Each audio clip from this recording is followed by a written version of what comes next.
Hi, welcome back to the farm. My name's Roz, also known as Passion Flower, and you'll find me here each week talking about my farming and creative life.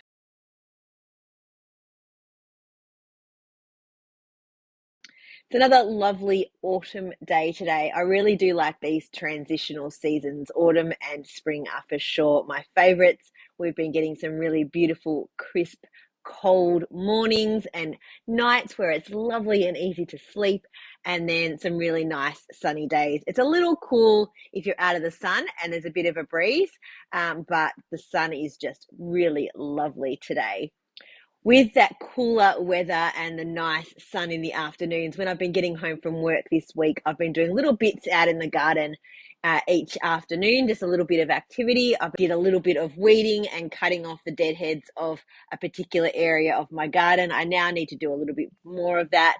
And I've been over here with the sheep refilling Vito's hay and making sure they've got water, and doing a little bit of weeding out here and throwing some of those weeds over for them to eat as well. A fun thing that I did this past week was went and saw the musical Heathers. As a teenager, I loved Heathers, the movie. I think it was one of those ones that was on really high rotation. I think I could almost say every single word from the entire movie.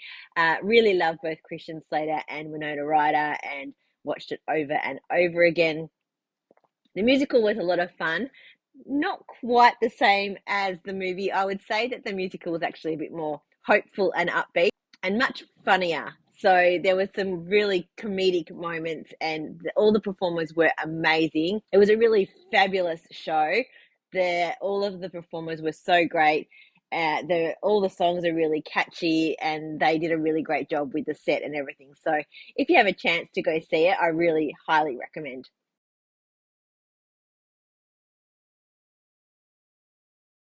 Last weekend was Gabby's, the Geelong and Bellarine Yarn Show, the very first one, and it was a fabulous day. I really enjoyed myself.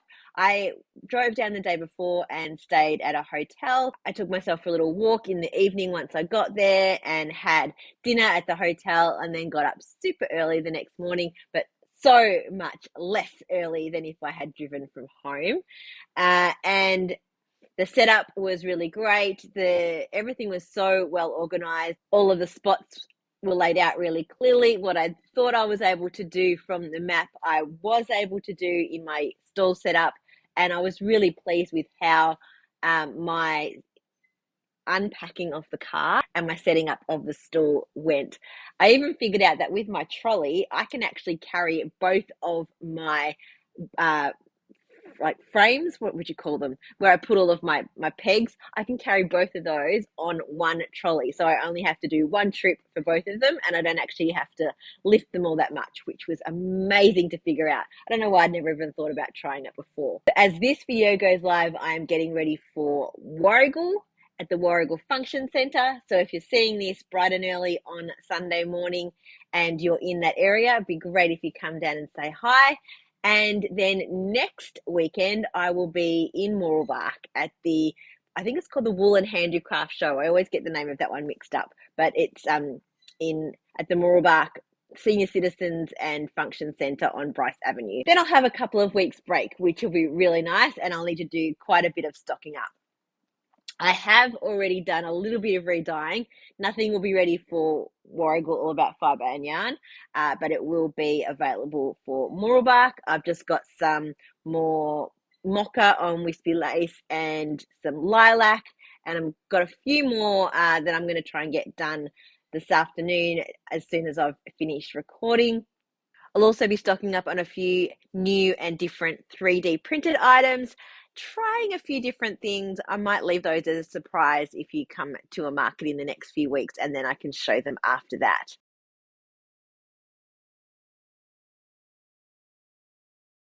First to what I am wearing this week, this is the Love cardigan, but I did make some alterations. So this is the Little Love because it's made with 4-ply, but I made it jacket length, and I didn't put the patterning on the body and the sleeves. I just did plain stockinette, but I did do the collar the same as the pattern and the detail on the sleeves, and I did a fade through using Dizzy Devil yarns.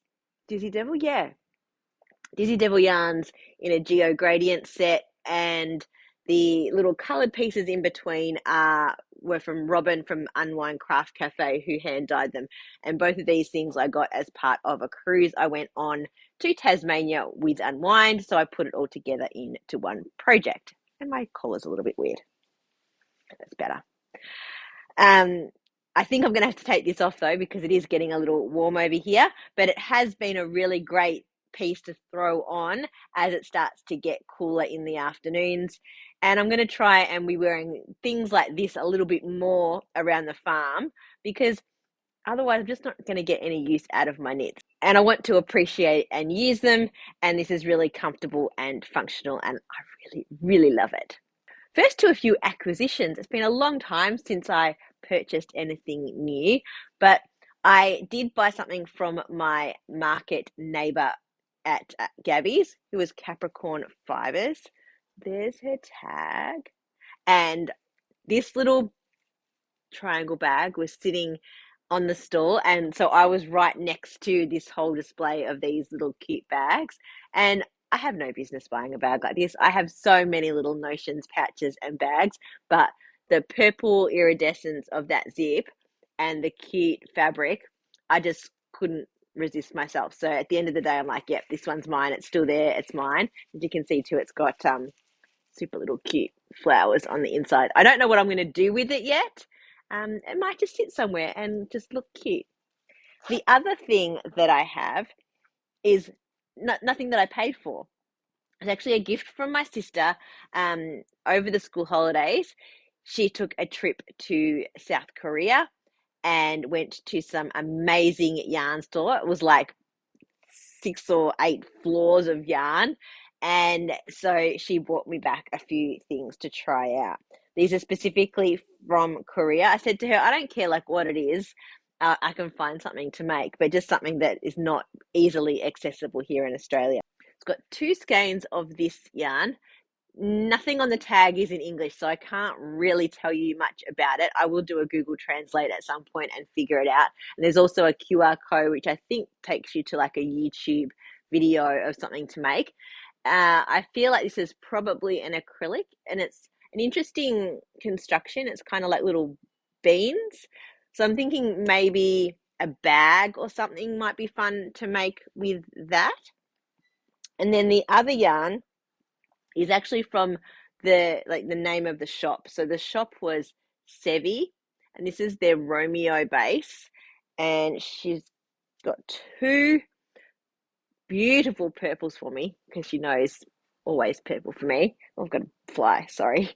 So there is the dark purple and the light purple. I have 2 of each of these, and it is a cotton acrylic blend, and the gauge is for a 4 to a 5 mil needle, so, or 5.5. So I'm thinking that with 4 balls, I could probably make something like a toaster tee, and it'd be a good light summer kind of version. So I'll probably use 5.5 mil needles. I'll swatch and see how it comes up, and do some combination of stripes or blocks of color with that. But that'll be a little bit on the back burner. No real plans to start it, but I really do love these colors that she got for me. In terms of knitting this week, I haven't done a lot. I've just been doing a little bit every night on my EXP, a couple of rows. It's quite a lot of stitches at this point, so not getting through a lot. And then I've just been sitting with the cats and just watching terrible television, but that's okay, and not doing all that much else, partly because I've been quite busy mind-wise getting ready for markets and making sure I have everything sorted. Yeah, I haven't really been all that into doing a lot of knitting lately. I'm not sure why, but I'm not too worried. I'm just sort of plugging along. I still really love this project, and that's why I haven't like flipped to anything else. It's easy enough to pick up and know where I'm at. I understand where the increases need to be now, and I have made some really lovely progress on it. So this is the EXP by Sana and Co. I'm using the Calo kit by Louis and Lola. This is bronze at the top, and the contrast is the Calo colorway. I'm getting through my first balls, but I've still got quite a bit. I only have 3 more rounds. No, how do you word it? 3 more repeats to go of the overall repeat pattern. So I've done ones where I was increasing on the sleeves, the body, and both. And now I'm into a section where it's either just the body or both. Not the sleeves don't get increased separately. So I think these sections here, that section between there and there is a sleeve, and then this next section between here and here is a body, and this one's going to start to grow much more because I've got quite a few more of these increases to do.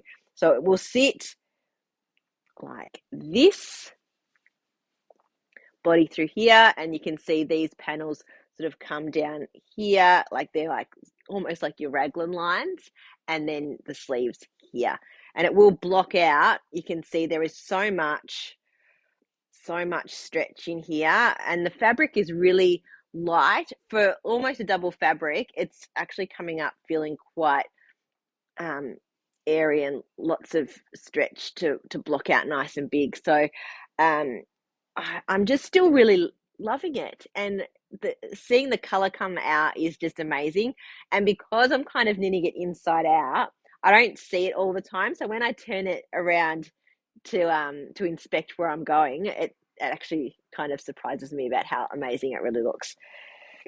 And that is all of my knitting for this week. Okay, I've popped this in at the end. I stopped recording and then I started to do some dyeing, and some ideas were going around in my head, and I remembered something that I had chatted to quite a few people about at the market on the weekend.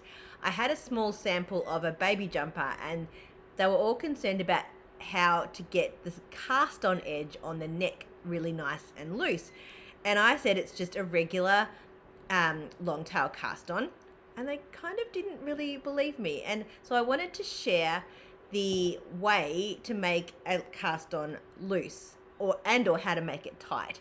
So let me first show you what not to do. Okay, what not to do is to hold 2 needles together or use a larger size needle, because all that does is create a bigger loop, and that makes a messy cast on and doesn't give you the space that you need between the stitches, which is what makes the cast on stretchy.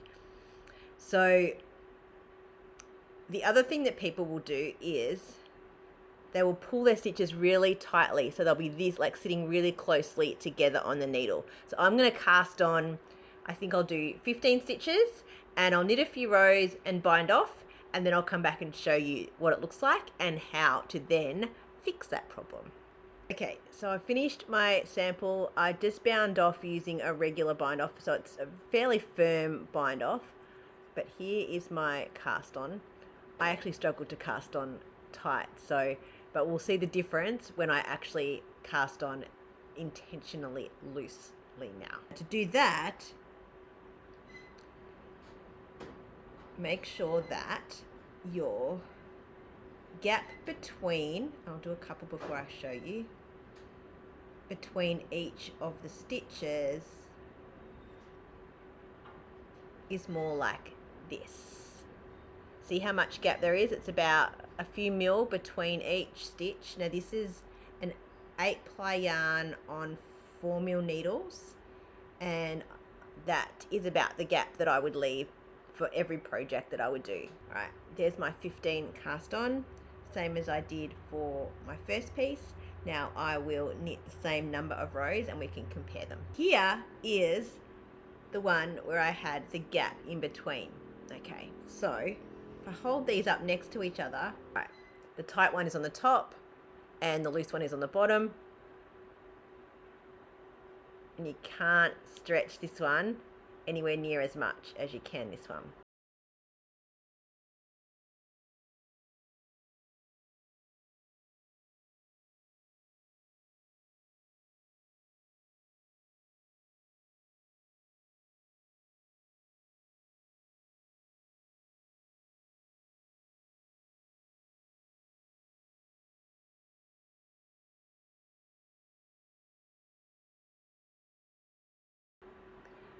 So I hope that helps.